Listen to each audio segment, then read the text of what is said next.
এবার কেয়ার হসপিটালে চিকিৎসারত অবস্থায় ইন্তেকাল করেছেন। ইন্না লিল্লাহি ওয়া ইন্না ইলাইহি রাজিউন। আল্লাহ রাব্বুল আলামিন ওনাকে বেহেশত নসিব করুক এবং ওনাকে বেহেশতের সর্বোচ্চ আসনে স্থান দিক। আল্লাহর কাছে আমরা এই দোয়া করি। কিন্তু আজকে যার সম্পর্কে কথা বলছেন সত্যিকার অর্থে মোবাইল বন্ধ করেন।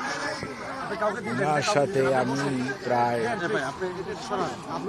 484 দিন হসপিটালে বিগত 5 বছরে থেকেছি, আমি আর মাসুদ।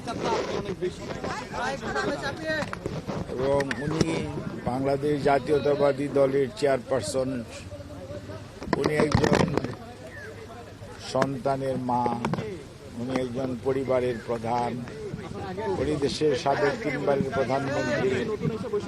সর্বোপরি উনি একজন অভিভাবক। উনি সবসময় দেশের জন্য, দেশের মানুষের জন্য, দেশের মানুষের পক্ষে, দেশের স্বাধীনতার পক্ষে কথা বলার জন্য সব সময় উনি চিন্তা করতেন এবং কোনো সময় মানুষের কষ্ট হয় এই ধরনের কোনো কার্যক্রমকে উৎসাহ দিতেন। এবং ওনার জ্যেষ্ঠ পুত্র বিএনপির ভারপ্রাপ্ত চেয়ারম্যান জনাব তারেক রহমান, উনি এখন দলের আজকে গণতন্ত্র পুনরুদ্ধারের 31 দফার কর্মসূচির মাধ্যমে বাংলাদেশের আজকে জাতীয় নেতা। উনিও ঠিক মায়ের মতোই, মা যেরকম আপসহীন, উনিও সবসময় দেখবেন উনি সিদ্ধান্ত যেটা গ্রহণ করেন সেটা বাস্তবায়নের জন্য সবসময় সচেষ্ট থাকেন। এবং দেশনেত্রী বেগম খালেদা জিয়া, ওনারকে আজকে আমরা হারিয়েছি, কিন্তু আজকে দেশ একটা অভিভাবক হারিয়েছে। এটা বিএনপি যে খালি তার চেয়ারপারসনকে হারিয়েছে তা না, তার প্রমাণ উনি যখন অসুস্থ হয়ে যখনই হসপিটালে ভর্তি হতেন, হয়তো স্বৈরাচারের সময় স্বৈরাচারী সরকার ওনার খোঁজ খবর নিতেন না, কিন্তু অন্য রাজনৈতিক দলের নেতৃবৃন্দ এবং বাংলাদেশ জাতীয়তাবাদী দলের সকল স্তরের নেতাকর্মীরা সব সময় ওনার স্বাস্থ্যের ব্যাপারে খুবই সতর্ক থাকতেন, খোঁজ খবর নিতেন, উদ্বেগ প্রকাশ উৎকণ্ঠার মধ্যে দিনাতে পারতেন। কিন্তু এইবার উনি ভর্তি হওয়ার পরে ওনার শরীরের অবস্থা যেহেতু খারাপ ছিল, উনি যেদিন আপনার হসপিটালে ভর্তি হলেন ওই দিন শরীরটা ওনার বেশ 22 তারিখ রাত্রে ওনার শরীরটা বেশি খারাপ ছিল। তারপরে উনি রাত্রে আমাকে ডেকেছিলেন, আমি এসেছিলাম, তারপরের দিন ওনাকে হসপিটালে ভর্তি করি। এবং উনি চিকিৎসকদের পরামর্শ মোতাবেক সবসময় চিকিৎসা গ্রহণ করতেন এবং সবসময় চিকিৎসকদের কথা অনুযায়ী চলার চেষ্টা করতেন। এবং ওনার চিকিৎসার সাথে সত্যিকার অর্থে বাংলাদেশের ডাক্তাররা, হয়তো এবার কেয়ার হসপিটালটা আমরা ব্যবহার করেছি, কিন্তু এবার কেয়ার হসপিটালের ডাক্তারদের বাইরে দেশের স্বনামধন্য চিকিৎসকরা দায়িত্ব পালন করেছেন ওনার চিকিৎসার জন্য।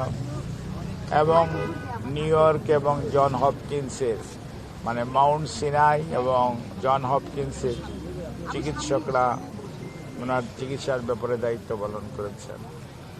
লন্ডনের আপনার লন্ডন ব্রিজ হসপিটাল বলেন, তারপরে আপনার লন্ডন ক্লিনিক বলেন, আর ক্যামব্রিজ ইউনিভার্সিটি হসপিটাল বলেন, ইনাদের স্বনামধন্য চিকিৎসকরা ওনার মেডিকেল বোর্ডের সদস্য ছিলেন। ওনার বড় ছেলে জনাব তারেক রহমানের সহধর্মিণী ডাক্তার জুবাইদা রহমান এই টিমের সবসময় সদস্য ছিলেন। জনাব তারেক রহমান রাজনীতি নিয়ে অনেক ব্যস্ত থাকতেন, দল সংগঠিত করার জন্য দায়িত্ব পালন করেছেন, কিন্তু এর মাঝেও উনি ওনার মায়ের চিকিৎসার জন্য সার্বক্ষণিকভাবে মেডিকেল টিমের উপর যেমন নির্ভরশীল ছিলেন, দায়িত্ব দিয়েছিলেন, একইভাবে নিজেও প্রতিদিন মায়ের চিকিৎসা স্বাস্থ্যের সবসময় খোঁজ নিতেন এবং সবসময় উনি তদারকি করতেন যাতে কোনো অবস্থাতেই ওনার আম্মার চিকিৎসার কোনো ধরনের ব্যত্যয় না ঘটে এবং সর্বোচ্চটা করার জন্য চেষ্টা করতেন। এবং অনেকের মধ্যে অনেক প্রশ্ন থাকতে পারে, কিন্তু মনে রাখতে হবে চিকিৎসার ব্যাপারে করোনাকালীন সময়ের কথা যদি আপনারা মনে করেন, করোনা এমন একটা অসুখ ছিল, তখন ছেলে মেয়েরা তার মা বাপকে ফেলে রেখে চলে যেত, মা তার ছেলেকে রেখে গেছে, ছেলে তার মাকে রেখে চলে গেছে, এরকম সিচুয়েশন ছিল। ওই সময়ও কিন্তু দেশনেত্রী চিকিৎসার জন্য এই চিকিৎসকরা ওনার প্রতি যে মমত্ববোধ এবং আপনারাও সাংবাদিকরা যে আপনাদের যে উৎকণ্ঠা প্রকাশ করেছেন, প্রতিবার যখন অসুস্থ হয়েছে আপনাদের যে সহযোগিতা আমরা পেয়েছি সেইটি, এবং আজকেও আপনাদের যে ব্যাপক উৎকণ্ঠা এবং আপনাদের উপস্থিতি, এই জন্য সত্যি সত্যি আমি আমার নিজের পক্ষ থেকে, আমাদের দল জাতীয়তাবাদী দলের পক্ষ থেকে আপনাদেরকে কৃতজ্ঞতা জানাই। আর দেশনেত্রী বেগম খালেদা জিয়া এমন এক মানুষ, আমরা যেহেতু ওনার সাথে খুব ঘনিষ্ঠভাবে মেশার সুযোগ হয়েছে, সেই জন্য আমরা দেখেছি যে উনি একদিকে যেমন সত্যি সত্যি অভিভাবক, আরেকদিকে মাতৃস্নেহে উনি কিন্তু আমাদেরকে দেখতেন। কোনোদিন বাসায় যাওয়ার পরে কোনো কিছু না খেয়ে ওনার বাসা থেকে কখনোই কেউ যেতে পারত না। ডাক্তারদেরকে কি খাইয়েছেন এগুলি সবসময় ওনার যারা কাজের সহকর্মী ছিল, সহায়তা করত, তাদেরকে উনি জিজ্ঞেস করে উনি বলে দিতেন আজকে এটা দেবেন। কোনোদিন গেলে একটু দেরি হলেও জিজ্ঞেস করতো এত দেরি কেন হলো, অত আমি তো বসে আছি। অর্থাৎ চিকিৎসকরা কখন যাবে, উনি যখন বাসায় থাকতেন তখন চিকিৎসকরা প্রত্যেক দিন বিশেষজ্ঞ চিকিৎসক ওনার বাসায় যেতেন, উনি সবাইকে কিন্তু সেসব কথা বলতেন। কাজেই আমি আজকে এই দিনে আমি বলবো যে চলেন আমরা সবাই আল্লাহ রাব্বুল আলামিনের কাছে ওনার আল্লাহ বেহেশত নসিব করুক সেজন্য দোয়া করি, এবং জাতীয়তাবাদী দলের সকল নেতা কর্মীকে এই কষ্ট সহ্য করা আপনাদের সবকিছুই জানানো হবে এবং কোনো জিনিসই জানানোর বাইরে থাকবে না। আপনি দীর্ঘদিন তার চিকিৎসার ব্যাপারে খোঁজ খবর রাখছেন এবং হাসপাতালে নেওয়ার পর থেকে আজ অবধি আপনি ছিলেন সেখানে, সবশেষ তার সাথে কবে কথা হয়েছে আপনার?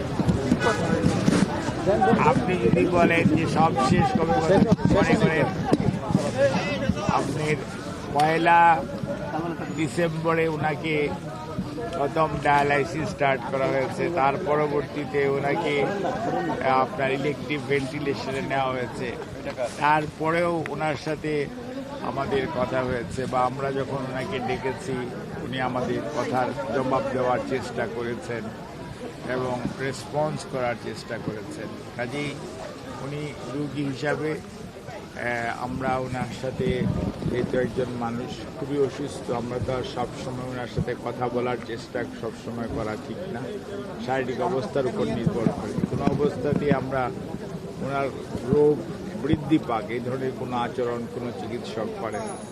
কাজেই কবে কথা হয়েছে এরকম স্পেসিফিক্যালি বলার মতো আমার মানসিক অবস্থায় করে এই মুহূর্তে নেই, তবে আপনাদের জানার জন্য বলি উনি সব সময় চিকিৎসকরা আমরা যখন ওনাকে দেখতে যেতাম বা দেখতাম বা আমি প্রচারের পাশাপাশি থাকতাম, ওনার সাথেই থাকতাম, উনি সবসময় শি ওয়াজ রেসপন্ডিং। অর্থাৎ ওনাকে যদি জিজ্ঞেস করা হতো বা কথা বলার জন্য বলা হতো অথবা ওনাকে বিভিন্ন প্রশ্ন করা হতো, প্রত্যেকটিরই উত্তর দেওয়ার চেষ্টা করতেন।